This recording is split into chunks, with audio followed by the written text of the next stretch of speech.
Unti-unti nang nararamdaman ang epekto ng bagyong Ada sa ilang bahagi ng bansa, lalo na sa Bicol Region, Visayas at Caraga.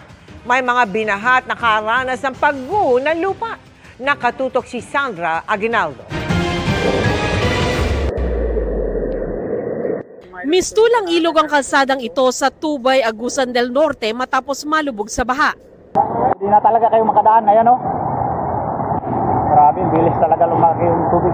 Kasunod yan ng malakas na ulan kaninang umaga dahil sa bagyong Ada. Bagaman may mga nakadaan, ang ilang motorsiklo nahirapan. Atay. Bas na. Agoy! Hilap! At ang iba, itinulak na lang. Umapaw at rumagasa rin ang baha sa ilang bahagi ng kalsada. Malakas rin ang ulang dala ng bagyong Ada sa Bohol maaga pa lang. Habang sa Catanduanes, gumuho ang bahagi ng bundok kaya pansamantalang hindi nakadaan ang mga motorista. Ayon sa Pag-asa, posibleng dumaan malapit sa Catanduanes ang bagyong Ada ngayong weekend. Kaya naka-red alert status na ang buong lalawigan bilang paghahanda sa pananalasa ng bagyo. Sinuspindi rin ang mga klase sa ilang bayan.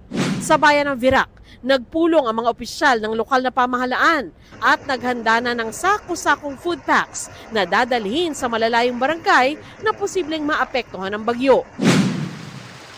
Naranasan na rin ang ulang dala ng bagyong Ada sa Sorsogon. Itinaas na sa matataas na lugar ang mga bangka para di abutin at tangayin ng mga alon. Dahil din sa masamang panahon kaya kanselado ngayong araw ang ilang biyahe ng mga bus na magbubula sa PITX.